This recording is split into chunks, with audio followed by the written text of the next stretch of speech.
This will be the last of the videos on the talk that I gave on Introduction to Kemetic Religion.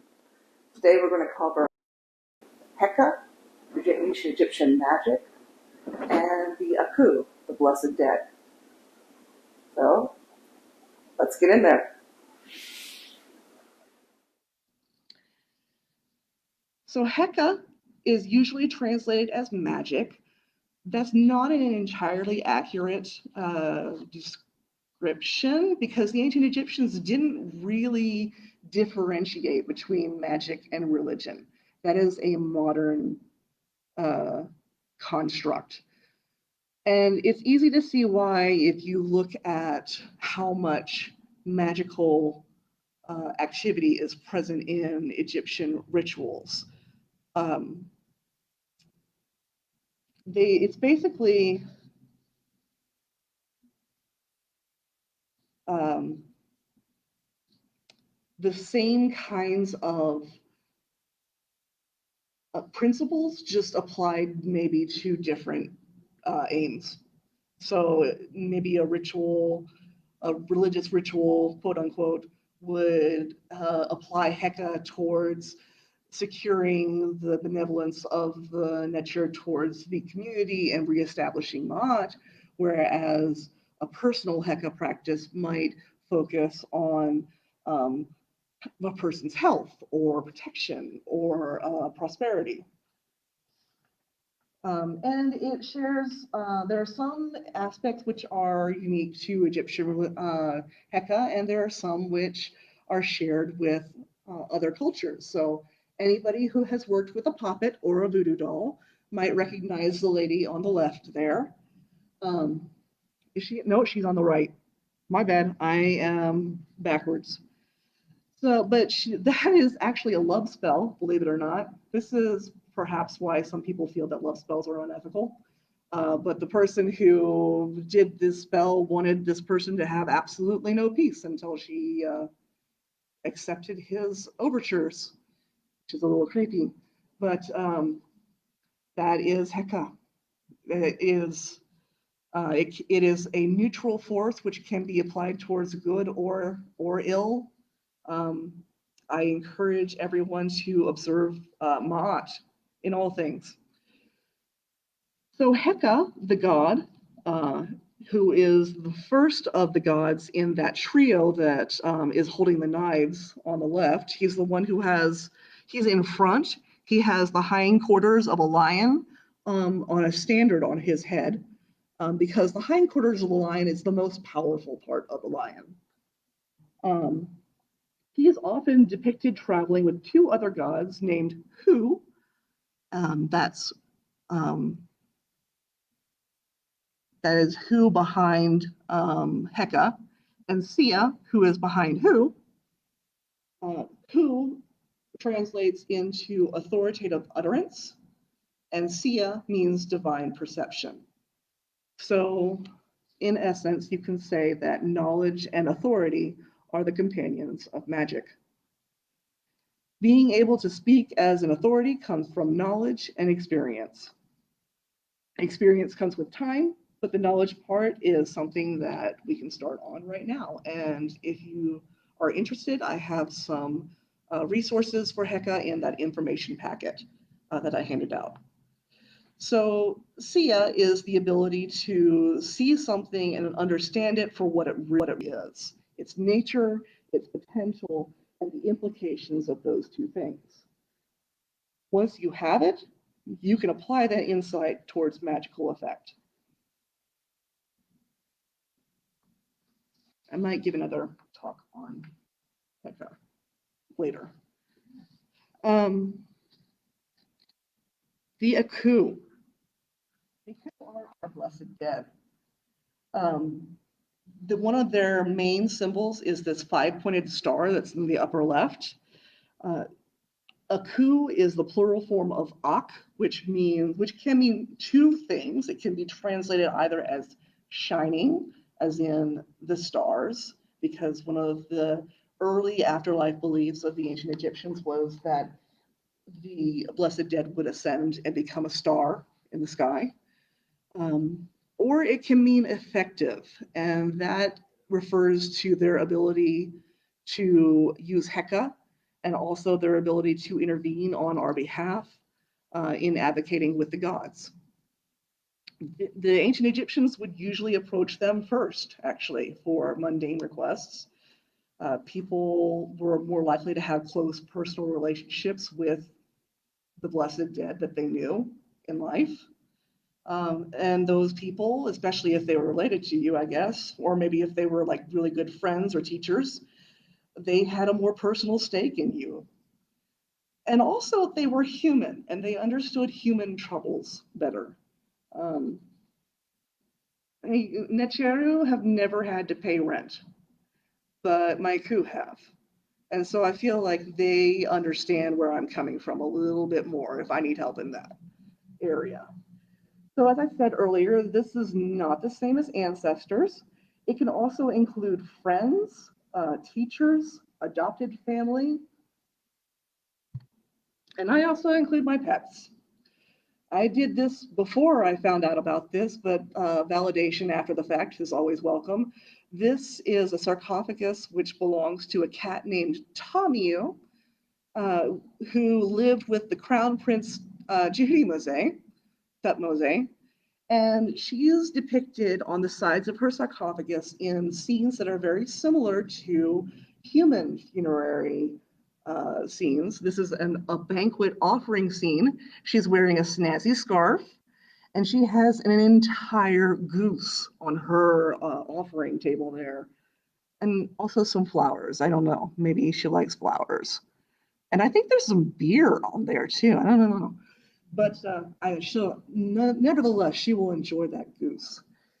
But the fact that she is portrayed like this, to me, says that there was a similar expectation of an afterlife for animals as for humans. So I include my past pets among my Akhu and my Akhu reference.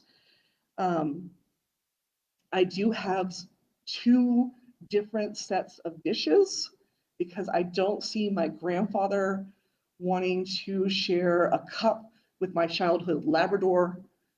She drooled a lot, um, but they are both provided for on my shrine. Now, one more thing: blood relation does not obligate you to honor someone as a coup. If you had an abusive relationship with someone in life, you are not obligated to revere them after their death. Yes? Yes. That's possible. I feel that since I feel that humans are intrinsically good, so if someone is abusive towards you, it means that they were damaged somehow. So if their heart was damaged, then it's possible that they might not have. Oh yeah, yeah. Well, I mean, it's your choice. It is your right to choose who you honor and who you do not, and that is the important thing. Now, the ancient Egyptians had these things called ancestor busts, and these have been found at Deir el Medina and a few other villages that have been preserved. They were found in the first rooms of the house. So when you would go into the house, there was one room, and the houses were arranged such that the more prestigious a person you were, the deeper you were invited into the house. But the first room of the house, anybody, pretty much anybody could come in, or if you were invited in, anybody would be in the first room. And that's where the Akhu busts were. There were little niches in the wall, and these Akhu busts were male or female busts. Sometimes they had names inscribed on them, sometimes they didn't. This one in the middle that has two people side by side is kind of unusual from what I've seen, but it's really sweet. I haven't found anything that serves that purpose well in modern times. But if anybody has any ideas, please write to me and let me know. But you can also use photographs of your Akhu if you would like to include pictures of them. This is another controversial area because some people say that you should not have pictures of the Akhu that have living people in the pictures. Once again, I'm going to have to be a heretic and say that I don't think that it really matters that much because in the tombs, in the tomb art, the deceased was often depicted together with their family, with their spouse, with their children. And I don't think that they waited for the spouse to die or sacrifice the children before painting that image.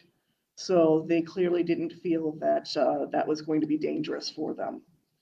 But if you do have a photograph where they're all by themselves, you know, it can be nice to be front and center.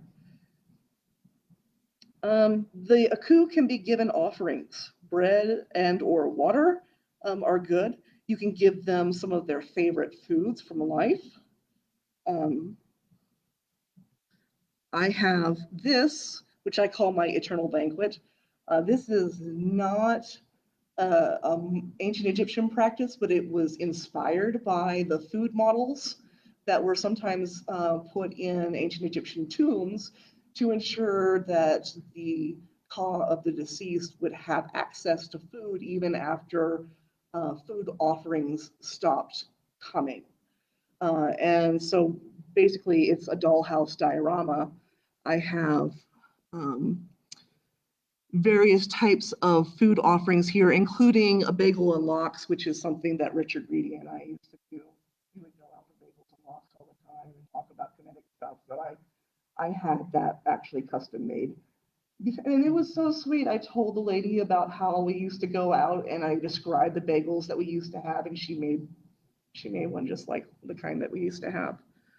Very nice. And if you look down on the floor, there are also dog and cat food and water bowls for my feline and canine Akhu.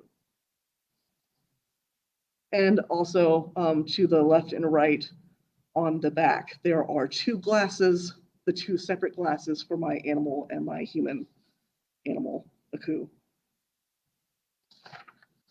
The idea is that if an Akh wishes to visit, there's always food on the table.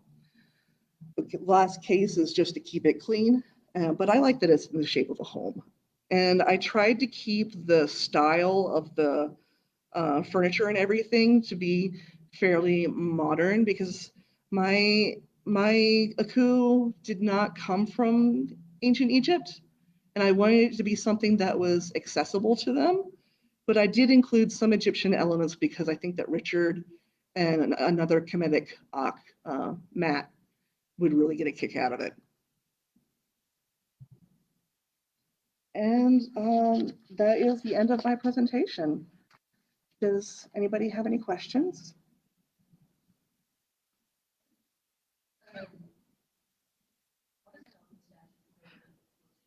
Ah, that's a very good question.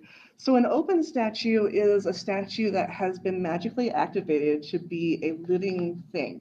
It serves as a vessel which god or goddess can occupy as a living body so that they are actually dwelling inside that statue. Any other questions? Oh, that is Ash. He's my temple guardian. Do not let that fluffy belly fool you. That is all muscle under that fur.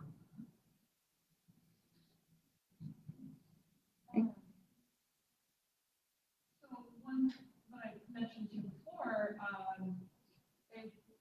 the people who come at ancient Egypt from a scholarly side versus the people who are trying to get to know more about it from a religious side, kind of how do they play together? Do they, are there kind of some problems there? There can be a little bit of friction. The interaction between people who practice the religion and, for example, Egyptologists who take an academic perspective. When I first was learning and I was studying Middle Egyptian as part of my devotion to Jehudi, I was a member of an ancient Egyptian language list, which included professors who taught ancient Egyptian languages and linguists and Egyptologists and a few amateurs such as myself who managed to sneak in. And they actually had a website for their list, and it said on the website that if they found out that you were a practitioner, you would be booted from the list. And so I was very careful about how I presented myself. And because I read a lot of Egyptology books, I know how they talk. So I am able to veil my questions in academic language, and they never suspected me. And if I find an Egyptologist who I think that I might come back to ask for verification or insight on particular academic aspects of ancient Egyptian culture or history, I don't tell them what I'm using it for. And, it really works in my favor that people, the idea that you are actually practicing this religion is not the first thing that occurs to people. If you don't say that's what you're using it for, there are enough people who are just interested in ancient Egypt to be, for it to be completely believable that you are just interested in it because it's an interesting subject. However, there was one man, his name was Paul Harrison. His name is Paul Harrison. He's still with us. Um, I have his book.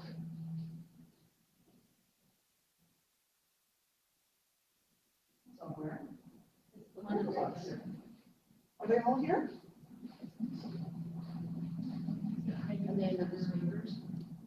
Under the speakers? No, papers. Oh, no. You're so smart. So I have this book.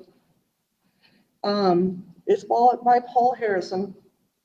He was doing a PhD in Egyptology, and his thesis was on, his dissertation, rather, I don't know if there's a difference, was on people who are practicing ancient Egyptian religion in the modern day. He had a girlfriend who was pagan, who introduced him to this wacky world of paganism.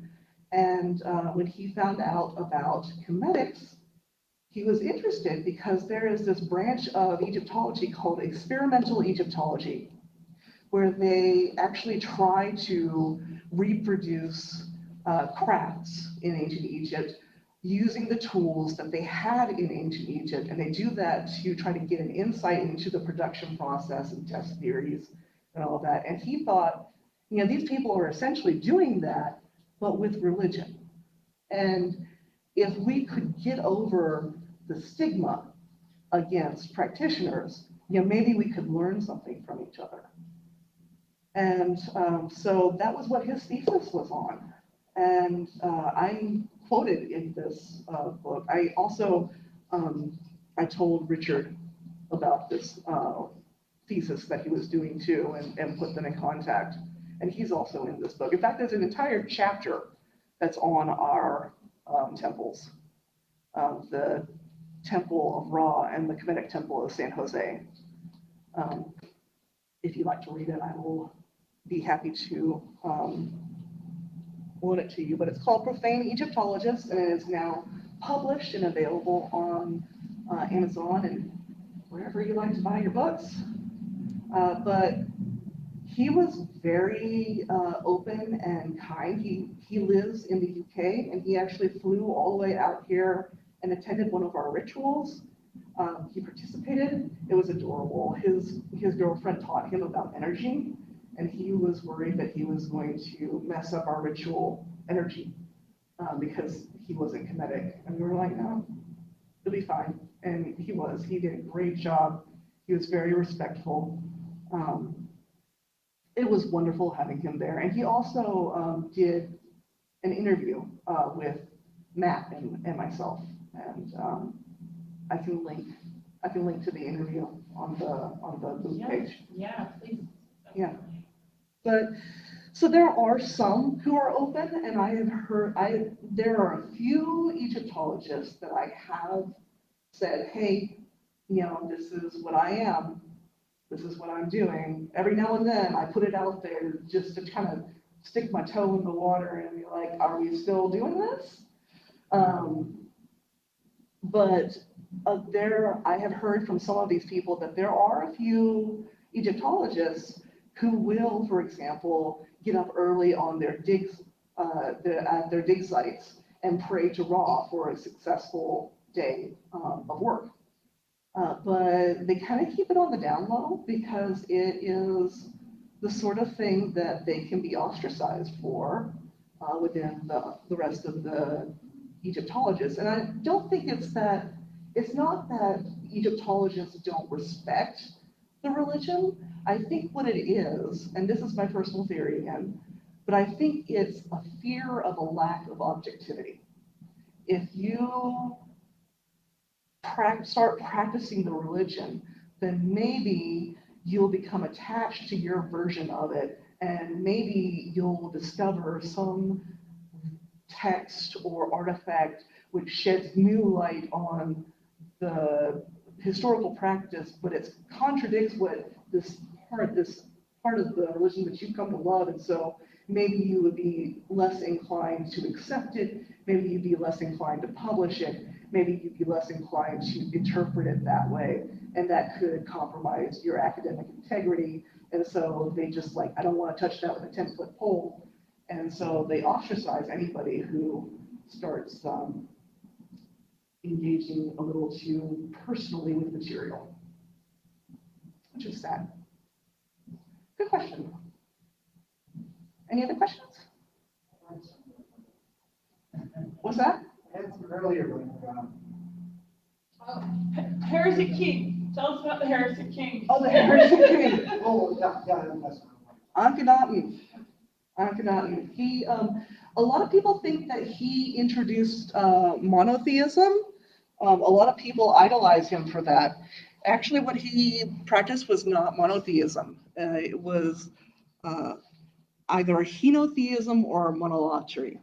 But he was a king who, for whatever reason, he decided to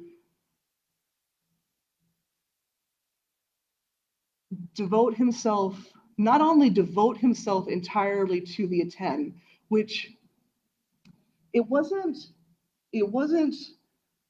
completely unheard of for a person to have one god in ancient Egypt. So that was not his heresy. As I mentioned earlier, a person's town god was really all they needed.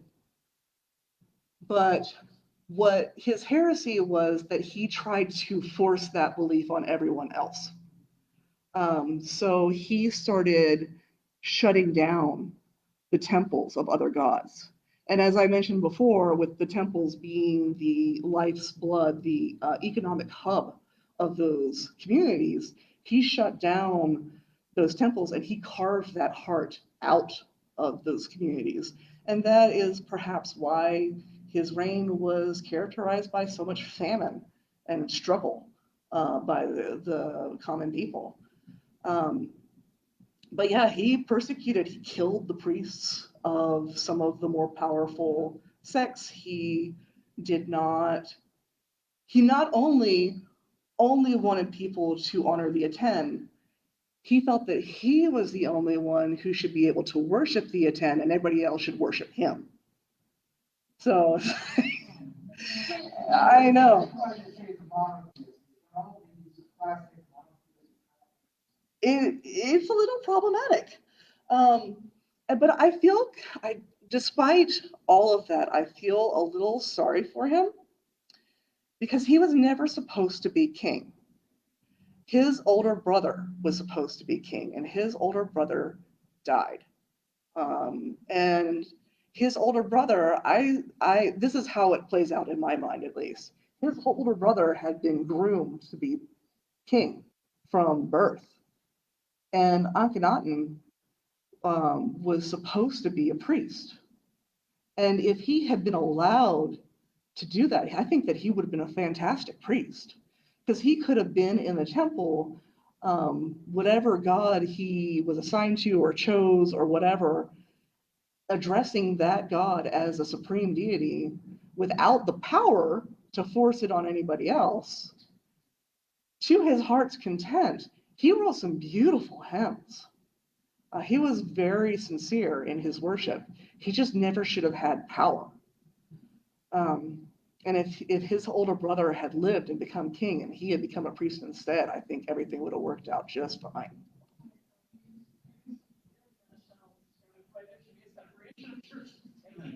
Right? In a nutshell. Yeah, separation of church and state, very important. Case in point. So yeah, if there are no other questions, then If you made it this far in this series of videos, I applaud you. It's been a long series and it was a long talk. So thank you for hanging in there with me. I now have finished the talk that I gave on Introduction to Kemetic Religion. In the original talk, I did then do a ritual for Sekhmet as kind of a demonstration. And I was going to release that, but I'm thinking now that I might not, because the sound quality is just so horrible that I think now that I have this little microphone, I think I can do it better. I can do a better job. So I might do another ritual at some future point and put that one up.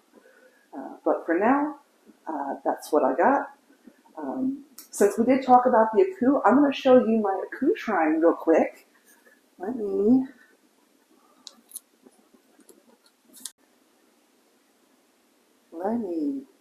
turn you around now. And this is my false door. False doors are a feature from ancient Egyptian tombs.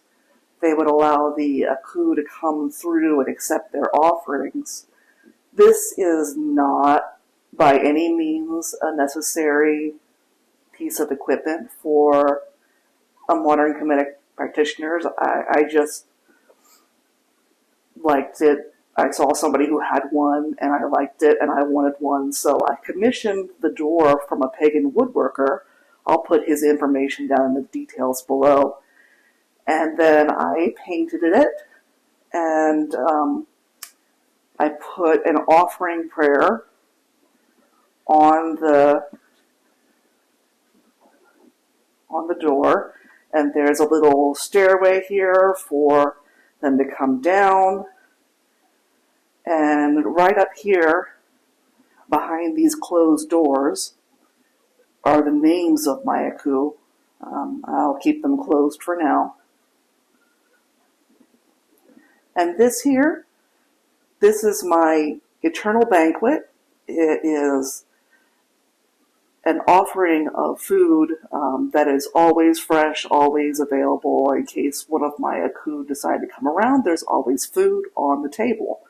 And currently I have some salad, some bagels and lox, a pot roast, some grapes.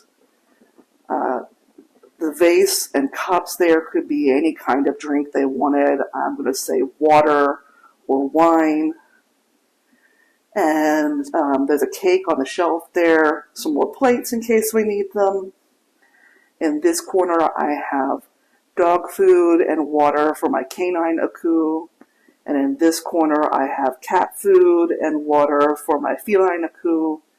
And then I have glasses here for actual water libations that I can leave. I have 2 sets of glassware. One for my animal Akhu and one for my human Akhu, just because I don't think my grandfather wants to share glasses with my childhood Labrador. But hey, you never know. Maybe they do. So I try to keep that separate for them. And then here, this is my book of ritual. The text says Medu Nature up there on the top, and that is the ancient Egyptian word for their language, their words, the divine words, basically is what it means. And then there's a hieroglyph for a Bennu bird and a hieroglyph for a woman, and that's just kind of my personal joke, because my name was meant to be the Bennu bird, but it got turned into Banu and it stuck. And so that's what I've got. So that's Banu's divine words, my rituals. And on the side here, I have the sign for Heka. So nice little stand there for my rituals. And then this is my shrine. Currently nothing on it so that my cats can't knock anything off of it. I'm going to be decorating this too. Right now I have the beginnings of a winged sun disk. I'm going to be working on refining that and adding a line of cobras around the top, and maybe some other things. We'll see. And so that is pretty much my ritual room. To the right is my my housemate's altar. We're not going to put that on the screen. But yeah, this is what I've got. All right. Well, thanks you guys for taking this journey with me. And take care, be well, and I will see you whenever the next video drops.